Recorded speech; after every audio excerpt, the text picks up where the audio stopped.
नमस्कार। आज हम अर्थालंकारों के अंतर्गत दृष्टांत एवं अर्थांतरन्यास अलंकारों के विषय में पढ़ेंगे। तो आइए देखते हैं दृष्टांत अलंकार किसे कहते हैं। जब पहले एक बात कहकर फिर उससे मिलती जुलती दूसरी बात पहली बात के उदाहरण के रूप में कही जाए, अर्थात दोनों में बिंब प्रतिबिंब भाव हो, वहाँ दृष्टांत अलंकार होता है। इस प्रकार से दृष्टांत में दो वाक्य होते हैं, एक उपमेय वाक्य और दूसरा होता है उपमान वाक्य, और दोनों में बिंब प्रतिबिंब भाव होता है, अर्थात दोनों का धर्म एक नहीं होता परंतु एक जैसा अर्थात मिलता जुलता होता है। तो आइए कुछ उदाहरणों के माध्यम से हम इसे और समझ सकते हैं। पहला उदाहरण देखिए। शिव ओरंगहि जीत सके और न राजा राव, हत्ती मत्थ पर सिंह बिनु आन न घाले घाव। यहाँ पहले एक बात कही गई है कि शिवाजी ही औरंगजेब को जीत सकते हैं, अन्य कोई राजा राव नहीं। और फिर दूसरी बात कही गई है जो पहली बात से मिलती जुलती है कि हाथी के माथे पर सिंह ही घाव कर सकता है, अन्य कोई नहीं कर सकता। इसी प्रकार दूसरा उदाहरण देखिए। धनी गेह में श्री जाती है, कभी न जाती निर्धन घर में, सागर में गंगा गिरती है, कभी न गिरती सूखे सर में। यहाँ पहले एक बात कही गई है कि धन संपत्ति या वैभव केवल धनवानों के घर में ही जाता है, कभी गरीब या निर्धन के घर में नहीं जाता।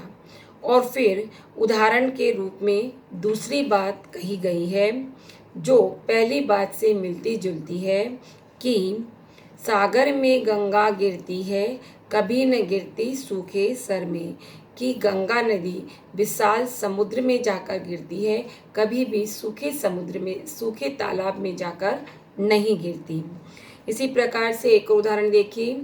जपत एक हरि नाम के, पातक कोटि बिलाही, लघु चिनगारी एक ते, घास ढेर जरी जाही।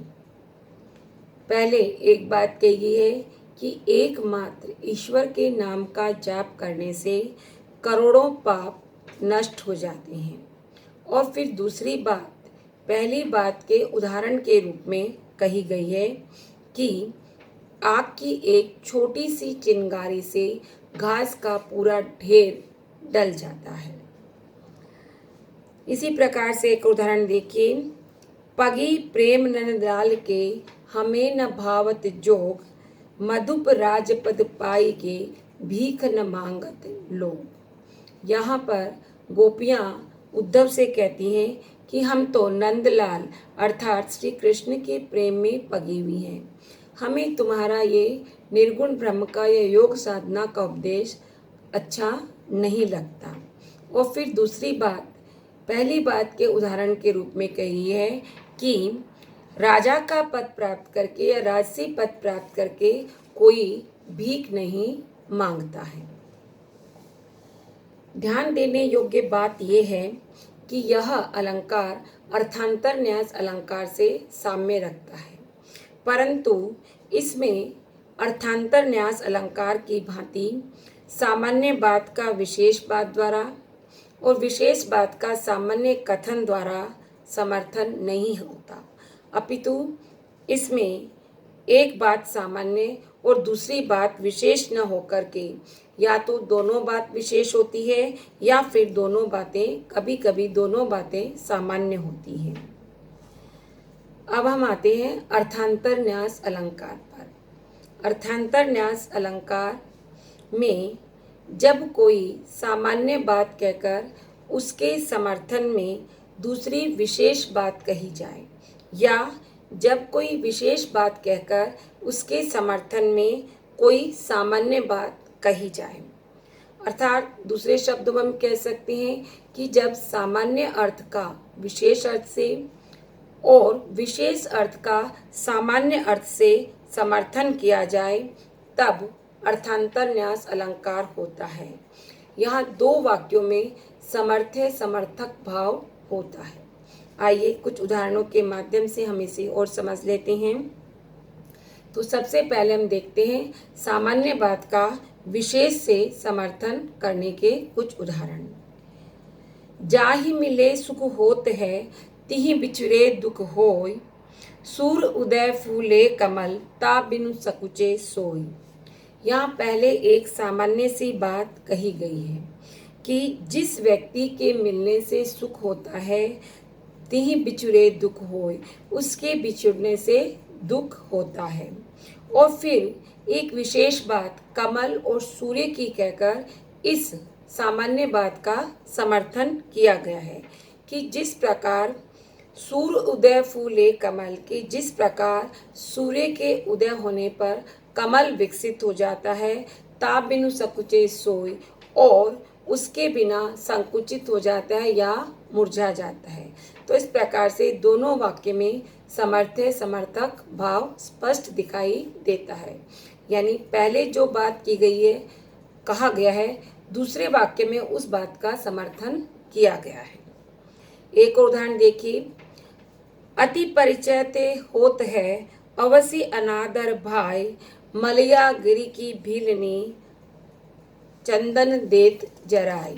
यहाँ पहले एक बात कही गई है कि अत्यंत परिचय से अनादर होता है, और फिर इस एक बात का विशेष बात मलयागिरी की भिलने से समर्थन किया गया है और कहा गया है कि मलयागिरी की भिलनी चंदन को ईंधन के रूप में काम लेती है, क्योंकि वहाँ पर ईंधन बहुतायत में मिलते हैं, इसलिए वहाँ ईंधन के प्रति अनादर का भाव रहता है और वो उसे एक सामान्य रूप से जलाने वाली लकड़ी के रूप में काम लेती है। अब दूसरा उदाहरण हम देखते हैं। अभी तो हमने देखा सामान्य बात का विशेष बात से समर्थन करने वाला, और अब हम देखते हैं विशेष बात का सामान्य से समर्थन करने वाला। तो देखिए, दियो अभय अमरन, कियो हर हलाहल पान, पर उपकारण हित सहे, कष्ट कहान महान। यहाँ पहले शंकर संबंधी विशेष बात कही गई है, और वो विशेष बात क्या है कि शंकर ने समुद्र मंथन से निकले हुए हलाहल विष का पान कर लिया और देवताओं को अभय दान दिया।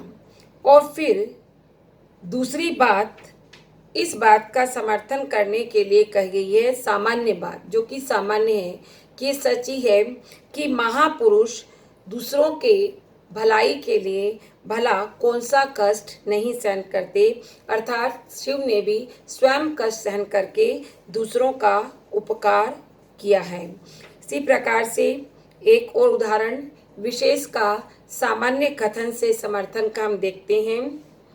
रही मन असुआ नैन ढरी, जिये दुख प्रकट करें, जाहि निकारो गेहते, कसन भेद कहीं दें। यहाँ पहले एक विशेष बात कही गई है। रहीमदास जी कहते हैं आंसुआ नयन ढरी, कि नेत्रों से आंसू ढुलक करके मन के दुख को अभिव्यक्त कर देते हैं। और फिर इस विशेष बात का एक सामान्य बात के द्वारा समर्थन किया गया है कि जिसको घर से निकाल दिया जाता है वह भला बाहर जाकर घर का भेद क्यों नहीं कहेगा। एक उदाहरण देखिए। कौन बड़ाई उदधि मिली, गंग नाम बोधिम, केही की महिमा नहीं घटी, पर घर गए रही। यहाँ पर पहले एक विशेष बात कही गई है गंगा नदी के बारे में कि कौन बड़ाई उदधि मिली, गंग नाम बोधिम, कि गंगा जैसी पवित्र और विशाल नदी को समुद्र में गिरकर से भला कौन सी महानता प्राप्त हुई। समुद्र में मिलने से उसका नाम और गति दोनों ही कम हो गए। और आगे एक सामान्य बात द्वारा इसका उन्होंने समर्थन किया है कि यह सच्ची है कि केही की महिमा नहीं घटी, पर घर गए रही। रहीमदास जी कहते हैं कि दूसरों के घर जाने पर किसकी महिमा या यश कम नहीं होता, यह दूसरी बात सामान्य उन्होंने इस संबंध में कही है। आगे हम इन अलंकारों के विषय में, अंतर के विषय में पढ़ेंगे।